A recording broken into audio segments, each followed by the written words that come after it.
राधे राधे मित्रों। स्वागत है आप सभी साथियों का आपके अपने चैनल में। तो प्राचीन भारतीय इतिहास एपिसोड नंबर 10 है। आज हम इस सेशन में गुप्त साम्राज्य के बारे में चर्चा करने वाले हैं। यहाँ से परीक्षाओं में बहुत सारे प्रश्न बनते हैं, इसीलिए ये महत्वपूर्ण एपिसोड होने वाला है। ध्यान से सुनिएगा। ठीक, आइए गुप्त साम्राज्य के बारे में चर्चा करते हैं। तो गुप्त काल टाइम पीरियड है 240 से लेकर के 550 ईसा तक। गुप्त वंश का जो संस्थापक माना जाता है वो श्री गुप्त को माना जाता है मित्रों। किसे? श्री और गुप्त, जिसका टाइम पीरियड 240 से 280 तक माना जाता है। ये टाइम पीरियड आप लोगों से बिल्कुल नहीं पूछा जाता है। बस आप लोगों से वनडे एग्जाम में पूछा जाएगा कि इस वंश का जो संस्थापक था वो कौन था। इन्होंने आदिराज की उपाधि धारण की थी और श्रीगुप्त के बाद घटोत्कच यहाँ का शासक बना था। इसके बाद इतिशंक कहते हैं, इतिशंक के अनुसार श्रीगुप्त ने मगध में एक मंदिर बनाया था। मगध आप लोगों को मैंने बताया है कि जब हम महाजनपद काल के बारे में चर्चा कर रहे थे, महाजनपद काल यानी महाजनपदों की टोटल संख्या कितनी? 16। इन 16 महाजनपदों में उभर करके आगे कौन आया था? मगध। श्रीगुप्त ने मगध में एक मंदिर का निर्माण कराया था, जिसके लिए इन्होंने 24 गांव दान किए थे, जो वहां से रेवेन्यू आता था। अगर हम गुप्त वंश का वास्तविक संस्थापक की बात करें, क्योंकि वास्तविक उसे बोला जाता है जिन्होंने साम्राज्य का विस्तार किया हो, तो वास्तविक संस्थापक माना जाता है गुप्त वंश का, वो है चंद्रगुप्त प्रथम को। यानी चंद्रगुप्त को माना जाता है गुप्त वंश का वास्तविक संस्थापक। अगर पूछा जाएगा संस्थापक तो आप क्या करेंगे? श्रीगुप्त। वास्तविक करिएगा आएगा तो चंद्रगुप्त करिएगा। और इनका जो शासन काल था वो 319 से लेकर के 335 ईस्वी तक रहा था। और जब ये इनका राज्याभिषेक हो रहा था 319 में, तो इन्होंने गुप्त संवत चलाया था एक। कौन सा संवत चलाया था? गुप्त संवत 319 में। मैंने आप लोगों को ऐतिहासिक ग्रंथ में उस समय पे पढ़ाया भी था संवत वाला। चंद्रगुप्त ने लिच्छवी राजकुमारी कुमार देवी से विवाह किया और महाराजा धिराज की उपाधि धारण की। तो चंद्रगुप्त ने किससे शादी किया था? लिच्छवी की जो राजकुमारी कुमार देवी थी उनसे शादी किया था, याद रखिएगा। फिर बाद में चंद्रगुप्त प्रथम ने पाटलिपुत्र राजधानी बनाई थी। पाटलिपुत्र बोले तो पटना, और पाटलिपुत्र को ही पाली ब्रोथा भी कहा गया या पाली ग्रोथा भी कहा गया है। ठीक है, मेगास्थनीज ने ऐसा बोला है। तो सोने का सिक्का जारी करने वाला पहला गुप्त शासक भी चंद्रगुप्त ही था। इसे भी आप याद रखिएगा, ये महत्वपूर्ण पॉइंट है। सोने का सिक्का जारी करने वाला पहला गुप्त शासक। अब है समुद्रगुप्त, अगला राजा। समुद्रगुप्त का हो सके तो आप टाइम पीरियड याद करने की कोशिश कर लीजिएगा। 335 से 375 ईसा तक इनका समयकाल है। अब समुद्रगुप्त बहुत इंपॉर्टेंट होने वाला है। गुप्त साम्राज्य में सबसे इंपॉर्टेंट राजा कहूँ तो इंपॉर्टेंट लगाइएगा। समुद्रगुप्त के मंत्री हरिसेन हुआ करते थे। कौन? हरिसेन। इनके द्वारा रचित प्रयाग प्रशस्ति। प्रशस्ति में क्या होता है कि राजा की प्रशंसा की गई होती है। और ये प्रयाग प्रशस्ति जो लेख है ये कहाँ है? प्रयाग, इलाहाबाद, उत्तर प्रदेश में है। ठीक है, इस लेख में समुद्रगुप्त की जानकारी के बारे में लिखा गया है, यानी समुद्रगुप्त की जानकारी मिलती है, जो किसके द्वारा रचित है? हरिसेन के द्वारा, और इनके दरबारी मंत्री रहे हैं। और ये जो प्रशस्ति लिखी गई है ये संस्कृत भाषा में लिखी गई है। समुद्रगुप्त अपने समय के महान राजाओं में से एक माने जाते हैं, और खास करके ये दक्षिण भारत के 12 राजाओं को हरा करके उनको अपने अधीन किया था, यानी सामंत बनाया था। उनके राज्य को हड़पा नहीं था, बस वो समुद्रगुप्त को कर यानी टैक्स दिया करते थे। वहीं उत्तर भारत के 9 राजाओं को, 9 राज्यों को हरा करके उनमें अपना शासन चलाया, यानी उनको परास्त किया। ठीक है, याद रखेंगे, ये सवाल पूछा जाता है मित्रों। समुद्रगुप्त की विजयों को देखते हुए हमारे एक अंग्रेज इतिहासकार विंसेंट स्मिथ ने अपनी पुस्तक अर्ली हिस्ट्री ऑफ इंडिया, किताब का नाम फिर से मैं रिपीट कर रहा हूँ, अर्ली हिस्ट्री ऑफ इंडिया में समुद्रगुप्त को भारत का नेपोलियन कहा गया है। वेरी वेरी इंपॉर्टेंट पॉइंट मित्रों, ये सवाल बहुत बार पूछा गया है कि भारत, वह प्राचीन भारत का राजा बताइए जिसे भारत का नेपोलियन कहा गया है, तो समुद्रगुप्त को। ठीक है, तो ऐसा किसने बोला है? विंसेंट स्मिथ ने अपनी पुस्तक अर्ली हिस्ट्री ऑफ इंडिया में। ठीक है, और बताया जाता है कि जो समुद्रगुप्त था ना, वो विष्णु का उपासक था। ठीक है, और इन्होंने पराक्रमांक की उपाधि धारण की थी। ये पूछा नहीं जाता है, फिर भी याद कर लीजिएगा। वहीं जो आप लोगों का प्रयाग प्रशस्ति मैंने बोला कहाँ है? इलाहाबाद यानी प्रयाग में। अब क्योंकि प्रयागराज नाम हो चुका है, तो कविराज की उपाधि ही दी गई है। ठीक है, कविराज की उपाधि किसकी है? समुद्रगुप्त के। इनके द्वारा अश्वमेध यज्ञ कराने वाला यह पहला गुप्त शासक था। अश्वमेध यज्ञ भी पढ़ा चुका हूँ, वाजपेयी यज्ञ, राजस्व यज्ञ में आप लोगों को पढ़ा चुका हूँ क्या होते हैं करके ये यज्ञ। ठीक है, वही समुद्रगुप्त को एक सिक्के में, यानी एक सिक्का मिला है उनका, और उस सिक्के में वो वीणा बजाते हुए दिखाया गया है। इसका मतलब वो वीणा वादक रहा होगा। ये सवाल भी पूछा गया है कि गुप्त वंश का वह राजा बताइए जो वीणा बजाते हुए दिखाया गया है या सिक्कों में पाया गया है, तो समुद्रगुप्त। इसके बाद समुद्रगुप्त के बाद रामगुप्त शासक बना, जो एक निर्बल शासक था। इसीलिए हमें रामगुप्त के बारे में पढ़ने में कुछ जानकारी ज़्यादा मिलती नहीं है। सॉरी, थोड़ा गले में दिक्कत है। अब हम चंद्रगुप्त द्वितीय के बारे में चर्चा करने वाले हैं। चंद्रगुप्त द्वितीय का टाइम पीरियड 375 से 415 है। ये भी आप लोग कोशिश करिए याद करने की। चंद्रगुप्त द्वितीय ने शकों पर विजय प्राप्त किया था और विक्रमादित्य की उपाधि धारण की थी। तो विक्रमादित्य की उपाधि धारण कब की थी चंद्रगुप्त द्वितीय ने? जब उन्होंने शकों को हराया था। ठीक है, क्योंकि शकों ने भारत के अनेक हिस्सों में आक्रमण किया था। वहीं चंद्रगुप्त द्वितीय की अन्य उपाधि है विक्रमांक है, शकारी है, परम भागवत है और देवगुप्त है। यहाँ पे एग्जामिनर अभी भी कहाँ पे सवाल बना चुका है अभी तक? एक तो सकारपति, शकार या सकारीपति, ठीक है, किसकी उपाधि है? और एक देवगुप्त किसका उपनाम से भी, या देवगुप्त किसकी उपाधि थी, ऐसा सवाल बना चुका है। ठीक है, चंद्रगुप्त ने अपनी दूसरी राजधानी उज्जैनी बनाई थी। पहली राजधानी तो आप लोगों को पता ही है कहाँ थी? पाटलिपुत्र यानी पटना। ठीक है, बाद में इन्होंने अपनी राजधानी, एक दूसरी राजधानी उज्जैनी बनाई थी। वहीं महरौली लौह स्तंभ से पता चलता है कि चंद्रगुप्त द्वितीय ने कहाँ पर विजय प्राप्त किया था? बंगाल पर। ठीक है, चंद्रगुप्त द्वितीय के काल में पहला चीनी यात्री फाहियान भारत आया था 399। ये पूछा जाता है, टाइम पीरियड नहीं पूछा जाता है, पूछा जाता है कि वह चीनी यात्री फाहियान को किसके शासन काल में भारत आया था? तो चंद्रगुप्त द्वितीय के शासन काल में भारत आया, और वो 16 वर्षों तक भारत में रहा था चीनी यात्री फाहियान।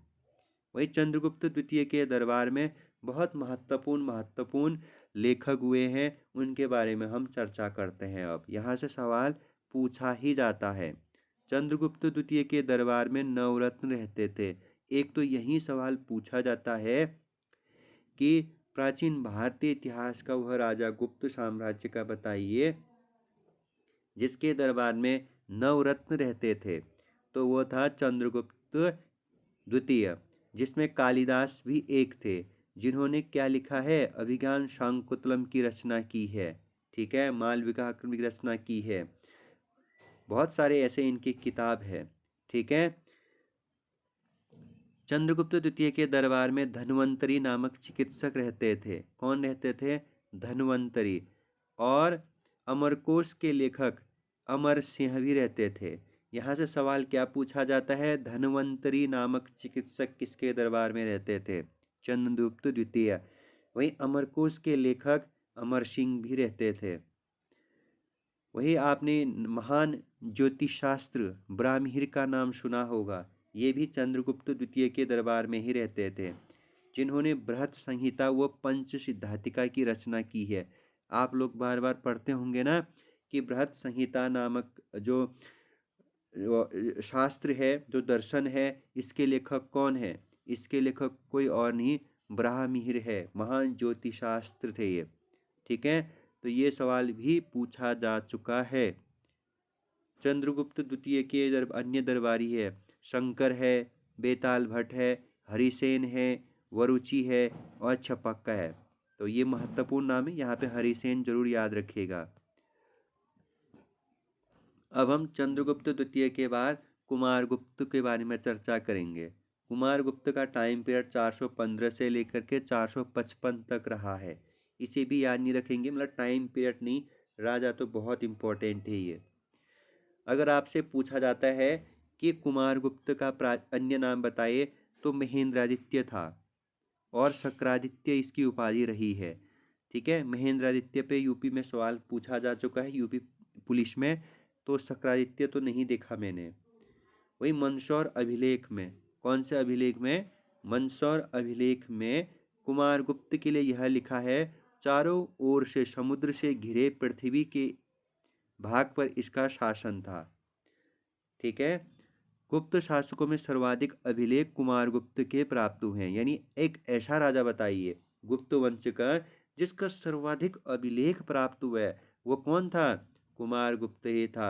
कुमारगुप्त की मुद्राओं में गरुड़ व मयूर के चित्र अंकित है। अरे इतना खतरनाक प्रश्न है मित्रों ये कि क्या बताऊं। एग्जामिनर बहुत बार सवाल पूछ चुका है कि वह शासक बताइए जिसके मुद्राओं में गरुड़ व मयूर के चित्र अंकित है। और महान नालंदा विश्वविद्यालय किसने बनाया था? कुमारगुप्त ने बनाया था। ठीक है, कुमारगुप्त नालंदा बौद्ध विहार बनाया था। ठीक है, याद रखेंगे, जो बाद में नालंदा विश्वविद्यालय नाम से जाना गया। तो याद रखिएगा, नालंदा बौद्ध विहार या नालंदा विश्वविद्यालय कह सकते हैं आप, कुमारगुप्त ने बनाया था। ये बहुत ही ज़्यादा इंपॉर्टेंट प्रश्न है। अभी भारत सरकार नालंदा विश्वविद्यालय पे बहुत ज़्यादा ध्यान दे रही है, यानी काम कर रहे हैं। ठीक है, अब हम स्कंदगुप्त के बारे में चर्चा करने वाले हैं। ये भी बहुत अच्छा यानी इम्पोर्टेंट राजा कह सकता हूँ, क्योंकि इसके समय पे भारत में हूनों का आक्रमण होता है। और याद रखिएगा, स्कंद में से क्या होता है? भीतर, यानी स्कंद यानी गुफा, इस तरीके से याद रखिएगा। स्कंद गुफा के भीतरी स्तंभ लेख से हमें स्कंदगुप्त के बारे में जानकारी मिलती है। और इसी के समय पे हूनों का आक्रमण हुआ था। इसीलिए ये पॉइंट बहुत ज़्यादा इम्पोर्टेंट बन जाता है कि भारत में हूनों का आक्रमण किसके समय काल में हुआ था? गुप्त के काल में। स्कंदगुप्त ने सौराष्ट्र में स्थित, सौराष्ट्र कहाँ है? गुजरात, सूरदर्शन झील का जीर्णोद्धार चक्रपाली के नेतृत्व में करवाया था।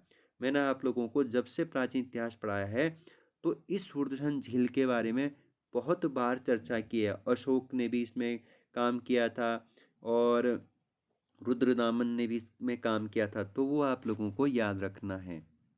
स्कंदगुप्त ने चीन से राजनीतिक संबंध बनाए थे और अपना एक राजदूत चीन भी भेजा था। ठीक है, तो ऐसा राजा बताइए प्राचीन भारतीय इतिहास में गुप्त साम्राज्य में जिसने अपने राजनीतिक संबंध अंतर्राष्ट्रीय स्तर पर ले जाने के लिए राजदूत भेजा चीन। और सर्वाधिक हून आक्रमण इसी के काल में भी हुआ था। स्कंदगुप्त के उत्तराधिकारी के बारे में हम चर्चा करेंगे। इसके बाद पुरुषगुप्त यहाँ का शासक बनता है, जो बौद्ध धर्म का अनुयायी था। ठीक है, अब उतने इम्पोर्टेंट राजा नहीं मिलेंगे, फिर भी हमें पढ़ना है इम्पोर्टेंट कुछ फैक्ट। स्कंदगुप्त उत्तराधिकारी में सबसे प्रतापी शासक बुद्धगुप्त था, जिसकी स्वर्ण मुद्राएं हमें उसकी उपाधि श्री विक्रम से मिलती है। याद रखिएगा, भानुगुप्त का एर्ण अभिलेख मिलता है 512 का। तो एर्ण अभिलेख किसका है? भानुगुप्त का। और इसीलिए इम्पोर्टेंट हो जाता है ये एर्ण अभिलेख, क्योंकि इस एर्ण अभिलेख में सर्वप्रथम सती प्रथा का विवरण मिलता है। बहुत इम्पोर्टेंट कि भारत में सती प्रथा का विवरण सर्वप्रथम किस अभिलेख में मिलता है? एर्ण अभिलेख में मिलता है। ठीक है, याद रखिएगा, क्योंकि इसमें यह जानकारी मिलती है कि एक गोपीराज नामक सैनिक युद्ध में मारा गया था और जिसके साथ उसकी पत्नी क्या हुई थी, सती हुई थी। ठीक है, याद रखिएगा। एरन अभिलेख क्यों प्रसिद्ध है भारतीय इतिहास में, ये सवाल ज़्यादा इम्पोर्टेंट है। ये और इस तरीके से कनेक्ट करिएगा और भानुगुप्त को नहीं भूलिएगा। गुप्त वंश का अंतिम शासक था विष्णुगुप्त। श्रीगुप्त प्रथम था तो विष्णुगुप्त लास्ट। गुप्त वंश के पतन का कारण हुन आक्रमण, आपसी झगड़े व अयोग्य उत्तराधिकारी था। ये भी एक, सच कहूं तो साम्राज्य को पतन करने में क्या रहता है, एक तो बाहरी आक्रमण और आपसी झगड़े और अयोग्य। प्राचीन भारतीय इतिहास में ये पूरा का पूरा इसी पे चलता है। इसीलिए तो प्राचीन भारत जब समाप्त होता है फिर हम मध्यकाल पढ़ते हैं। मध्यकाल पूरी तरह से विदेशी आक्रमणों का काल रहता है, मुस्लिम रहते हैं यहाँ पे। ठीक है, तो क्योंकि भारतीय राजा आपसी में लड़ झगड़ के ही क्या कर लेते हैं, सॉर्ट आउट कर लेते हैं। ठीक है, गुप्तकालीन प्रशासनिक व्यवस्था, यहाँ से सवाल पूछा जाएगा।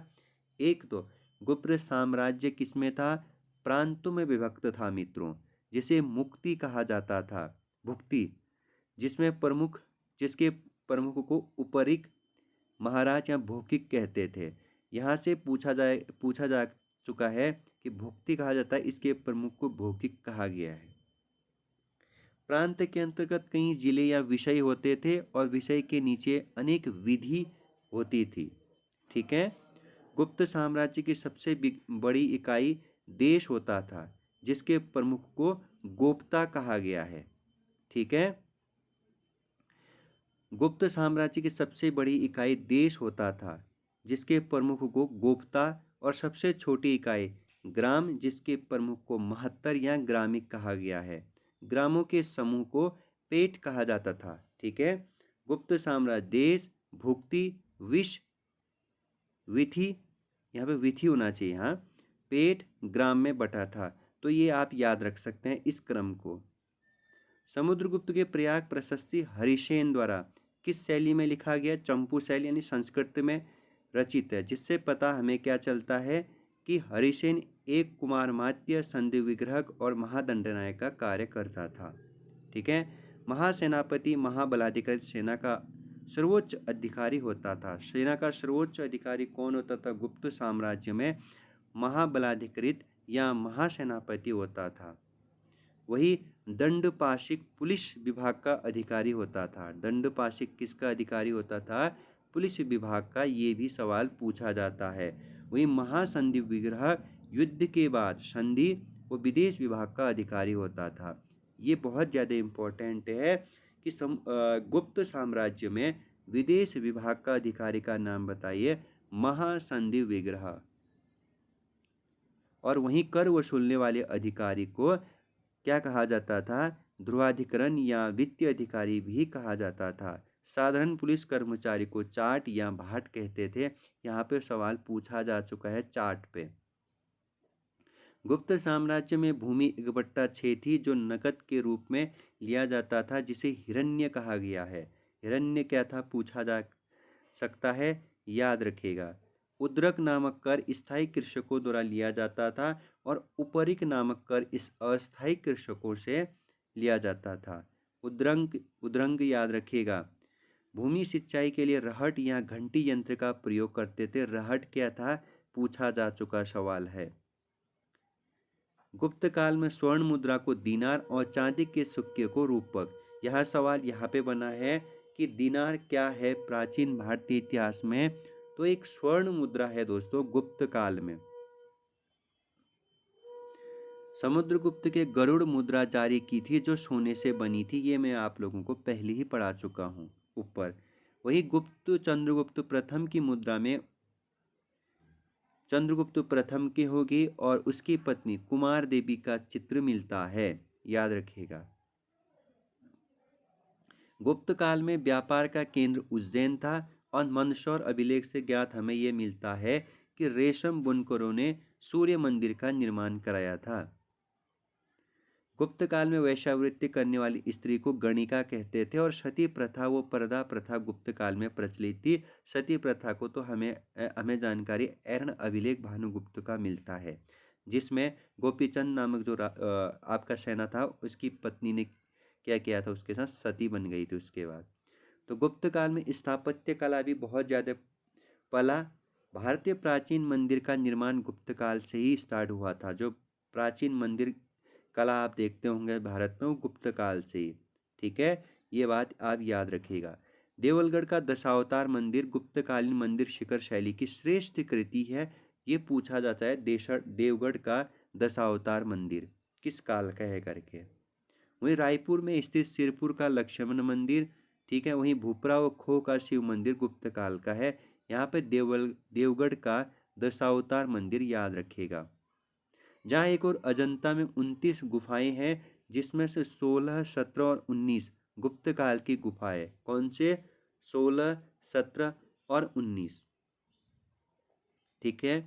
अजंता की गुफा चित्रों में फेस्को तकनीक यानी गीला लेप व टेम्परा तकनीक यानी सूखी लेप का प्रयोग किया गया है।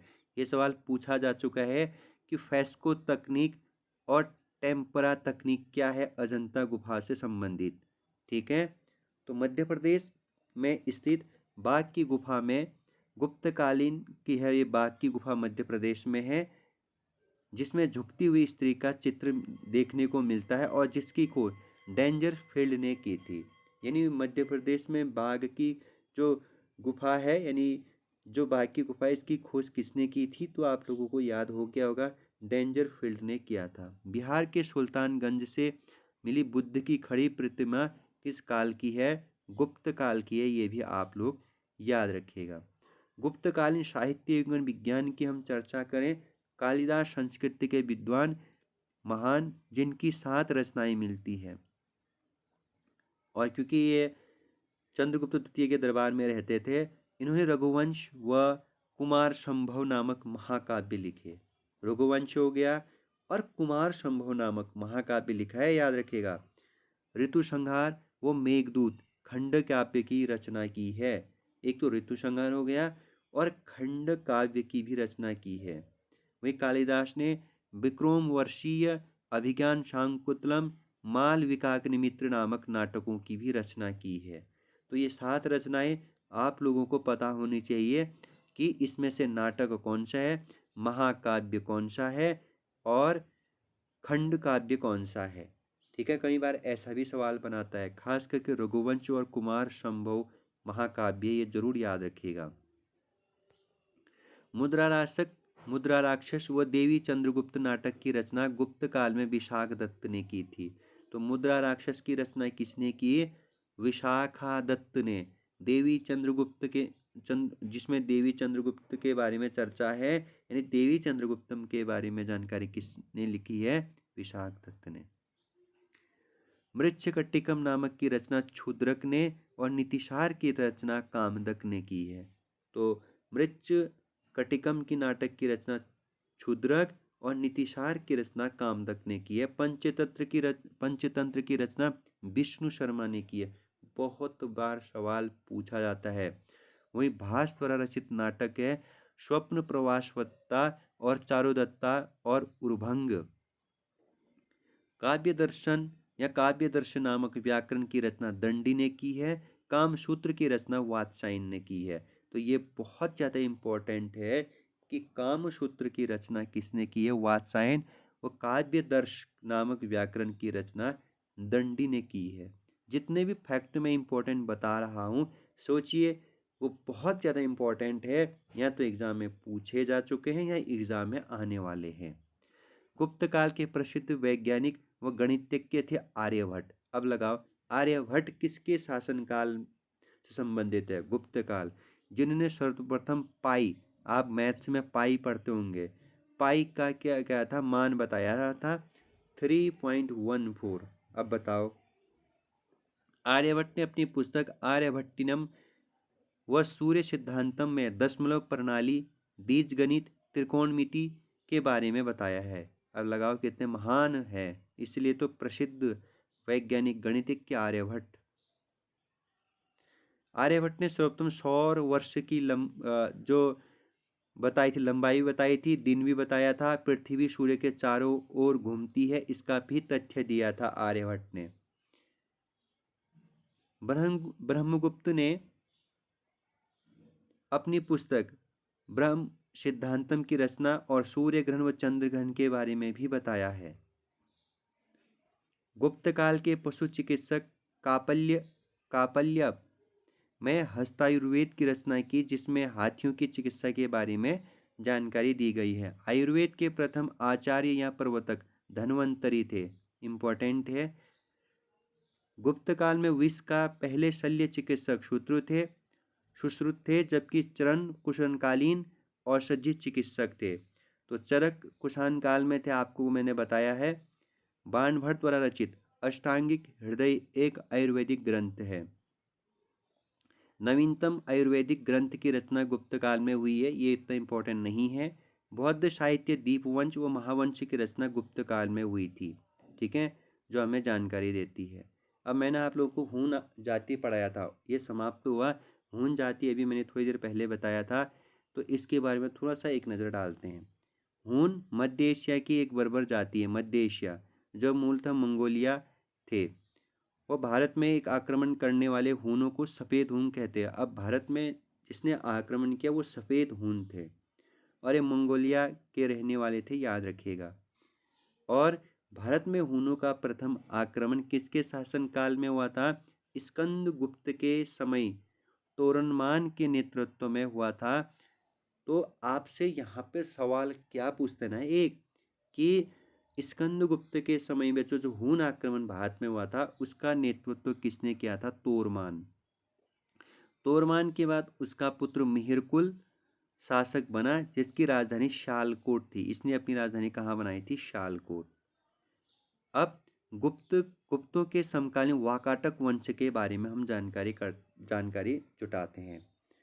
सातवाहन के पतन के बाद वाकाटक वंश का उदय हुआ था। हमने इससे पहले सातवाहन वंश पढ़ा था। सातवाहन वंश के पतन जब होता है हमारे देशी राज्यों में, तो इसके बाद वाकाटक वंश का उदय हुआ, जिसके संस्थापक विंध्य शक्ति और इसकी राजधानी बरार थी। तो यहाँ पे आपसे क्या पूछा जाता है? वाकाटक वंश का संस्थापक कौन था? विंध्य शक्ति। ठीक है, याद रखिएगा। प्रवरसेन द्वितीय वाकाटक शासक था, जिसने 2 अश्वमेध यज्ञ कराया था। ये राजा याद रखिएगा, इंपॉर्टेंट है। वाकाटक शासक प्रवरसेन प्रथम ने अपनी पुत्र रुद्रसेन का विवाह चंद्रगुप्त द्वितीय की पुत्री प्रभावती से कराया था। सेतु बंध काव्य की रचना वाकाटक नरेश प्रवरसेन द्वितीय ने करवाया था या किया था। ठीक है, याद रखिएगा। अब गुप्तोत्तर काल, तो गुप्तोत्तर काल से हम आगे कल पढ़ेंगे मित्रों। यहाँ से हम महत्वपूर्ण जानकारी हम जुटाएंगे भी, हर्षवर्धन के बारे में भी, और अन्य जानकारी भी हमें मिलती है। अभी बहुत से हमने छोटे छोटे राजवंशों को पढ़ना है, खास करके सच कहूँ तो अभी इसमें हमने हर्षवर्धन को पढ़ना है। ठीक है, तो अपना ख्याल रखिएगा। फिर मिलेंगे कल नए एपिसोड के साथ यहीं से आगे। तो जल्द ही 2-3 एपिसोड में प्राचीन को मैं ख़त्म करने वाला हूँ। ठीक है, तब तक के लिए बाय बाय।